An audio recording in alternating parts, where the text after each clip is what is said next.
Bonsoir à tous et bienvenue. À la une ce soir, l'ouverture de la deuxième session ordinaire de l'Assemblée nationale. Elle met fin à 2 mois de vacances parlementaires et constitue la première séance de la Chambre basse qui opérationnalise l'institution des 2 sessions ordinaires conformément à la révision constitutionnelle.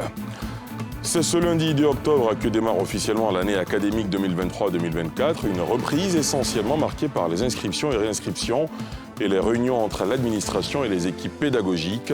Vous le verrez dans ce journal. Et puis, nous vous conduirons au Sahara, dans ce journal où la filière bétail est représentée dans toutes ses composantes. Au parc d'exposition d'Abidjan, une vitrine pour les éleveurs locaux et un rendez-vous d'affaires pour les importateurs. Tout d'abord, l'ouverture de la deuxième session ordinaire de l'Assemblée nationale. Elle signe la fin de 2 mois de vacances parlementaires et constitue la première séance de la Chambre basse qui opérationnalise l'institution des 2 sessions ordinaires conformément à la révision constitutionnelle. La deuxième rentrée parlementaire intervient après les élections municipales, régionales et sénatoriales. Le président de l'Assemblée nationale, Adama Bictogo, s'est félicité de la tenue de ces joutes électorales dans un climat apaisé. Les précisions de Salif Yalekwe. 18 projets de loi, notamment 12 projets ordinaires, 3 projets de loi de ratification d'ordonnances et 3 projets de loi d'autorisation de ratification de conventions internationales, outre les questions budgétaires. Tel est le programme des députés, dévoilé à l'ouverture de la deuxième session ordinaire, appelée également session budgétaire. En notre qualité de parlementaires, nous avons l'obligation de nous assurer que le budget programme présenté par chaque ministère est en cohérence avec les ambitions et la stratégie proposée pour une gestion efficiente des ressources disponibles. L'objectif étant pour nous de doter notre pays, la Côte d'Ivoire, d'un budget pour l'année 2024 réaliste, sincère et équilibré à même de répondre aux attentes des populations. En marge de ces questions budgétaires que nous serons amenés à examiner, aussi bien en commission qu'en plénière, 18 projets de loi sont soumis à notre appréciation. Ces projets de loi ont trait, entre autres, à l'exercice de la médecine, aux droits humains, au domaine du foncier rural, à la nationalité, aux incompatibilités liées à la fonction de sénateur, ainsi qu'au financement des partis et groupements politiques. Dans son discours d'ouverture, le président de la Chambre basse du Parlement, Adama Bictogo. Par ailleurs, Adama Bictogo a engagé ses pairs à s'engager dans l'organisation de la prochaine Coupe d'Afrique des Nations que la Côte d'Ivoire va accueillir en janvier prochain. Au regard donc de l'importance de cet événement, que l'ensemble des députés, au-delà de nos appartenances aux chapelles politiques, que notre union, notre fraternité, notre engagement citoyen soient au rendez-vous de cette grande compétition, parce qu'il s'agira de la Côte d'Ivoire. Le chef du gouvernement ivoirien, Patrick Achi, a pris part à cette cérémonie où il a représenté le chef de l'État, Alassane Ouattara. Ce lundi 2 octobre marque aussi le démarrage officiel de l'année académique 2023-2024. Pas de grande affluence dans les universités. Une reprise essentiellement marquée par les inscriptions et réinscriptions et les réunions entre l'administration et les équipes pédagogiques, comme nous le montre Mardoché Kwasi et Chèque Bleu. Grace Emmanuela rêve d'une carrière de journaliste. Après avoir obtenu le bac, elle a été orientée dans cette université où elle se rend ce lundi en compagnie de sa mère pour les formalités d'inscription. Je vais me réorganiser au niveau du travail, me donner à fond pour les études, bosser parce qu'il y a quand même une pression sur moi. Et puis essayer d'être majeure de ma promotion. J'ai voulu laisser faire les choses. Voilà, dit qu'elle seule allait faire ses courses. Mais je me rends compte que ça n'avançait pas. Et aujourd'hui, moi-même, j'ai pris la décision de venir jusqu'à bout, venir faire l'inscription. Cette première journée de l'année académique 2023-2024 est essentiellement consacrée aux inscriptions en attendant le début effectif des cours. Ils ont des inquiétudes surtout concernant les affectations, les réaffectations. Donc on essaie de les aider comme on peut. Aujourd'hui, on a encore plus de monde que l'année dernière. Cette année, vu l'affluence, on a été obligé de maintenir le dispositif pour pouvoir continuer les inscriptions. Que l'année académique 2023-2024 soit sous le signe de la protection divine. Pour nous, l'objectif, c'est de permettre à chaque étudiant de découvrir son talent et de le déployer au maximum grâce aux enseignements qui sont donnés par des professeurs compétents. Autre université, même ambiance.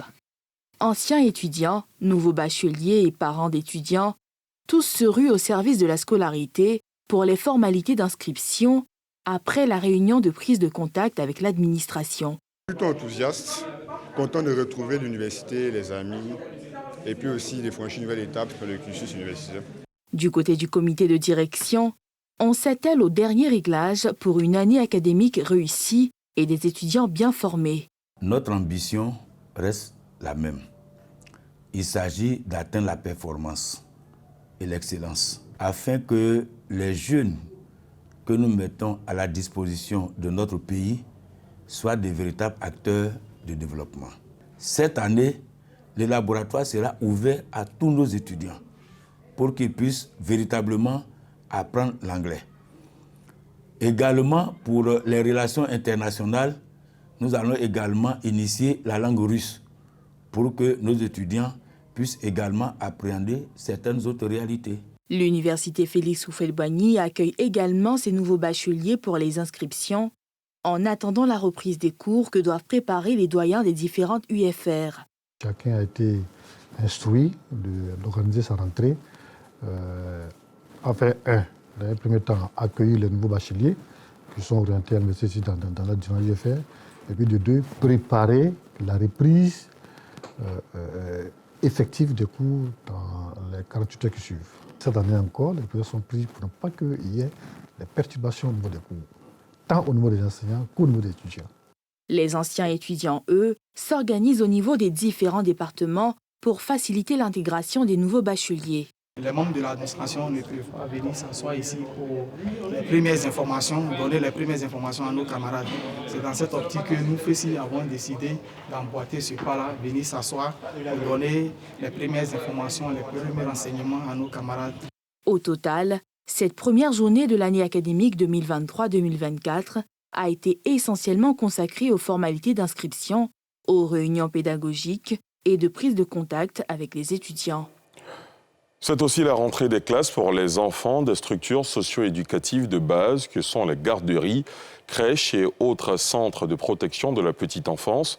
Leur rentrée a été officiellement lancée ce lundi par la ministre de la Femme, de la Famille et de l'Enfant qui a saisi l'occasion pour visiter quelques centres dans les communes de Marcory et Port-Bouët et surtout s'imprégner des conditions d'apprentissage de ces enfants. Pour cette année, ce sont plus de 19 000 enfants qui sont concernés, comme nous le montre ce reportage de Bénédicte Silué, Cindy Sobdong et Eric Kimo. Pour cette rentrée 2023-2024, ce sont 19 441 enfants, dont 9 614 filles et 9 827 garçons, qui sont inscrits dans les structures socio-éducatives de base sous la tutelle du ministère de la Femme, de la Famille et de l'Enfant. Afin de s'assurer de l'effectivité de cette reprise des cours chez les tout-petits, dont l'âge varie entre 3 mois et 5 ans, la ministre Nassénéba Touré a fait le tour de quelques centres, notamment à Marcory et à Port-Bouët. Que ces premières années de la vie d'un enfant sont très importantes pour leur équilibre, pour leur capacité cognitive et surtout en ce qui concerne leur alimentation. Donc je vois que dans ces crèches-là, le standard est respecté. Les enfants sont dans de très bonnes conditions.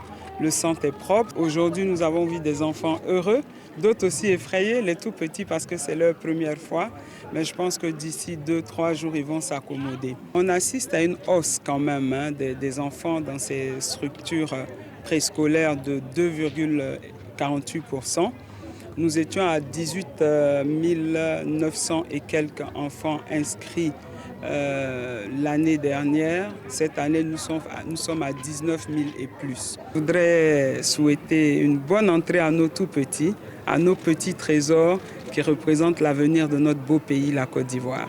Les parents présents sur les lieux ont exprimé leur satisfaction de pouvoir compter sur ces établissements pour contribuer à l'éducation et l'épanouissement de leurs enfants. C'est sécurisé au fait, parce qu'il y a une école près de moi, mais il n'y a pas de portail, là-bas est sale, c'est bizarre, mais ici c'est sécurisé, l'enfant est bien encadré, il y a balançoire, il y a tout. Il a épanoui quoi. Nous qui sommes occupés, qui allons beaucoup au travail, des choses, quand les enfants sont ici, nous sommes sûrs que les enfants sont dans de bonnes conditions et ici les maîtresses s'occupent bien des enfants. Cette année, on compte 112 centres de protection de la petite enfance, 159 centres d'action communautaire pour l'enfance, 236 crèches-garderies privées et 2 crèches-garderies publiques, soit un total de 509 structures socio-éducatives dédiées à la petite enfance sur l'ensemble du territoire national. 3 jours après son ouverture au Parc des Expositions d'Abidjan, la 6e édition du SARA, le Salon de l'Agriculture et des Ressources Animales d'Abidjan, se poursuit. Cette année, c'est le Royaume des Pays-Bas qui est le pays invité d'honneur. Ce pays réputé pour être une grande nation agricole est arrivé avec une trentaine d'entreprises. Quelles sont les offres de ce pays à ce salon? Coup de projecteur ce soir sur le 2e pays exportateur mondial de produits agricoles. En première ligne au Parc des Expositions d'Abidjan, c'est avec Pierre Dipomela et Joseph Zécré. Le stand de la Hollande à cette 6e édition du SARA est bâti sur 350 mètres carrés au pavillon A, centre du hall des expositions. Plusieurs rencontres thématiques sont animées chaque jour par des professionnels venus pour des échanges d'expériences des agriculteurs locaux. La Hollande est 10 fois plus petite que la Côte d'Ivoire et pourtant 2e pays exportateur mondial de produits agricoles grâce à une technologie agricole de pointe. C'est aussi le premier pays importateur de fèves de cacao au monde. 30 entreprises sont présentes au SARA avec divers produits à la recherche d'opportunités d'investissement. Nous, en tant que Pays-Bas, on est actifs surtout dans 2 domaines en Côte d'Ivoire. C'est le côté cacao et le domaine de l'horticulture. Et quand on regarde le cacao, c'est là qu'on a une histoire très longue déjà. On est le plus grand importateur de cacao, de fèves de cacao du monde, mais aussi de la Côte d'Ivoire. Donc c'est là où se trouve la base de notre collaboration. Et maintenant, ce qu'on veut faire dans les années à venir, et on a eu le lancement déjà de nos activités, c'est d'aider le gouvernement ivoirien à transformer les fèves de cacao localement et d'exporter le beurre, la masse et d'autres produits au lieu d'exporter les fèves vers les Pays-Bas. Sur place, le pays accompagne des jeunes Ivoiriens à travers des projets horticoles, notamment l'hydroponie. Le meilleur exemple, c'est un projet qu'on fait au nord de Yamoussoukro, à Tibissou. Là, on a un projet qui s'appelle Hortivoire et ce sont des technologies hors sol et sous serre qu'on présente sur la base d'un substrat et qui nous permettent de produire 4 fois ou même 10 fois plus qu'on a l'habitude ici en Côte d'Ivoire. Et ce qu'on fait là-bas, c'est former les jeunes et les jeunes d'esprit, et surtout aussi les femmes, à apprendre comment le faire et puis de commencer leur propre business ici en Côte d'Ivoire. Invités d'honneur au SARA 2023, les Néerlandais veulent davantage s'intéresser à la transformation des produits agricoles en produits finis ou semi-finis pour accompagner la Côte d'Ivoire dans la transformation structurelle de son économie. Le SARA, c'est aussi le rendez-vous des ressources animales, une belle opportunité pour mettre en lumière les acteurs de l'élevage ivoirien. Ovins, bovins et caprins, une multitude de variétés est exposée. Si les bêtes sont élevées sur le sol ivoirien, la plupart d'entre elles sont importées de l'étranger. C'est un sujet de Niké Mamoussa et de Tanguy Konan. Ovins, bovins ou caprins, le SARA offre aux visiteurs une large gamme d'animaux, élevés localement, mais pour la plupart d'origine étrangère. Celui-là, comme ça, c'est une race Kiwal qui vient généralement du Nigeria et du Tchad. Et les gens parlaient que le climat de la Côte d'Ivoire, surtout celui d'Abidjan, ne pouvait pas prospérer. Et nous avons fait l'expérience et c'est le résultat que vous voyez. Bon, vous le voyez comme ça, il peut me donner 300 à 360 kg en poids en viande carcasse. Moussa Diarra est éleveur. Ces bêtes viennent aussi de la sous-région et servent à la fois à la consommation et pour les productions du lait. C'est une race africaine, d'origine africaine. Voilà, ils adoptent ici, c'est pas race européenne. Ils sont grands gaillards aussi. Voilà, son origine vient du Mali, Ghana. Elle produit 10 litres par jour. Et c'est quoi sa spécificité? Bon, c'est les deux, la chair et puis lait. Plus loin, on rencontre Messi, un bœuf d'origine française, élevé aussi en Côte d'Ivoire. Son élevage est principalement destiné à la production laitière. Lui, il est né, grandi dans notre main, dans nos parcs à Dabou là-bas. C'est son papa qui a été importé. On a des vaches aussi, même chose comme pour lui aussi. Il vit ici comme pour les autres, mais ce qui est la différence, lui, il ne va pas en bourse comme les bœufs ici. Là. On les élève pour le lait. Il y en a, ils ont gros, large, mais ils ne pourraient pas faire du viande, c'est du lait seulement.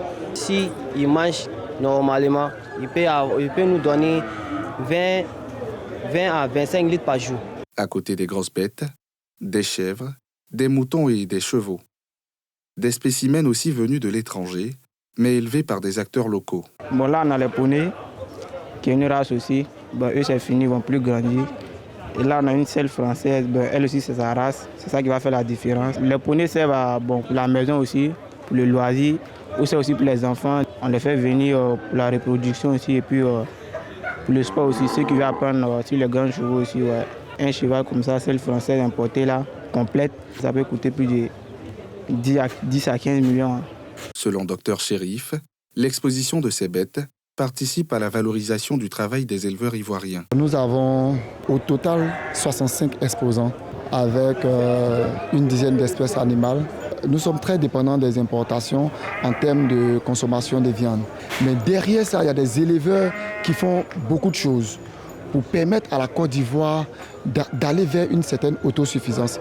Et ces choses qui se font, ce sont à ces occasions-là qu'on les présente pour voir le potentiel que nos éleveurs ont. Et pour davantage encourager ces éleveurs, le prix de la meilleure bête. C'est pour susciter un autre engouement et aussi encourager celui qui fait du bon travail. Le plus beau Djalonké, qui est la race locale. Le plus beau Soudanais, qui est une race importée. La plus belle vache, par exemple. Ce sont des critères qui sont mis en place, qui nous permettent de noter. Mais l'idée derrière, c'est de récompenser l'éleveur qui met du sérieux dans son travail. La 6e édition du Sahara est ouverte du 29 septembre au 8 octobre. Une opportunité offerte aux visiteurs de découvrir la filière du bétail et les opportunités d'affaires à saisir. Dans un autre registre, vous aurez remarqué que depuis hier, dans la plupart des stations-service, les tableaux des prix affichent les nouveaux tarifs du carburant annoncés par le gouvernement samedi. 875 francs CFA le litre pour le super sans-plomb et 715 francs CFA pour le gasoil, soit une augmentation de 60 francs CFA pour les deux produits, 24 heures après l'entrée en vigueur de cette mesure. Comment les transporteurs vivent la situation dans la capitale économique? Les coûts des transports ont-ils augmenté? Issa Koné, Joseph Zécré se sont rendus dans certaines gares pour faire le constat. Ici, à la gare de Bassam à Treichville, des automobilistes menacent d'augmenter le prix du transport du fait de la hausse des prix du carburant. Ça a été un choc pour nous. Pareil de 615 à 700, c'est trop. Donc nous aussi, on va augmenter le transport. Parce qu'on ne peut pas prendre un client de 200 ici à Kouansi. Sachant qu'avant, je consommais 20 000 et puis maintenant, je consommais 25 000. Le soir à 4 h du matin, ça peut chercher quoi. Si le carburant reste, on va augmenter. Une situation qui est loin d'arranger les passagers. Une fois qu'ils vont augmenter le prix du transport, bon, nous, la population, vraiment, on est mort parce qu'on ne sait pas où on va. Présentement, le prix du transport, déjà, c'est déjà monté. Bon, quand on va augmenter encore, là, on est mort. Plus loin, gare Lavage. Dans la commune de Yopougon, aucun incident pour l'heure sur les coûts du transport. Quelques heures plus tôt, dans cette même gare, certains conducteurs profitaient de la situation. Vite, ils ont été interpellés par les responsables de la gare, qui rassurent les passagers sur une éventuelle rencontre avec les autorités. C'est un événement mondial, mais au niveau de chez nous ici, nous avons des dévanciers, qui est le Haut Conseil du transport, qui ont eu à se concerter avec l'État. Je pense qu'à notre niveau ici, le transport reste le même. Actuellement, nous ne pouvons pas augmenter de manière anarchique. Nous allons nous concerter avec nos responsables pour prendre des décisions. En attendant cette concertation, les passagers sont inquiets. Pour le moment, ça n'a pas encore agi sur le coût des transports. Non, on verra d'ici quelques jours. Et évidemment, ça va bien agir. Si le gouvernement peut chercher à subventionner un peu le coût du carburant et puis essayer d'aider la population, vraiment, ça pourra nous aider. Nous sommes un peu inquiets de ce que les prix aussi vont flamber au niveau du transport en commun. Et donc nous demandons au gouvernement, aux autorités, de bien vouloir revoir encore cette loi qui est rentrée en vigueur depuis hier. Cette augmentation, selon les autorités, est due au conflit russo-ukrainien qui a provoqué une hausse des coûts du pétrole brut sur le marché international. Depuis son entrée en vigueur, le gouvernement dit avoir pris certaines mesures afin de réduire les impacts sur les transports. Pour les automobilistes, les prochains jours seront déterminants en fonction de l'évolution de la situation. Et ce soir à 20h15 à retrouver sur NCI l'histoire de Zalissa, jeune femme de la trentaine qui vit en concubinage avec Aruna, son compagnon. Le couple a 12 années de vie commune, auréolé de 5 enfants. Au soir du 3 août 2023, Zalissa a été retrouvée morte après avoir reçu 12 coups de couteau de la part de son concubin. Une histoire tragique, évidemment, à suivre dans Focus Fait divers à 20h15 sur nos antennes. À 20h30, juste après Focus Fait divers, Tia et ses consultants aborderont l'affaire du Stade des Bempé qui continue de faire des vagues avec le limogeage de la directrice générale de l'ONS et de son directeur des affaires financières plus tard. Le football ivoirien sera au rendez-vous également avec la qualification de la SEC Mimosa, la Ligue 1 ivoirienne reprend ses droits ce samedi. Tout savoir dans cette émission sur les nouvelles dispositions de la Ligue professionnelle de football dans NCI Sport sur le coup de 20h30 sur nos antennes. Voilà pour ce journal qui prend fin ici, ainsi. Merci de l'avoir suivi. Rendez-vous demain à 19h50 avec Mélina Makissi. Moi, je vous retrouve jeudi dans Sans Réserve. Je vous souhaite de passer une excellente soirée sur la nouvelle chaîne ivoirienne.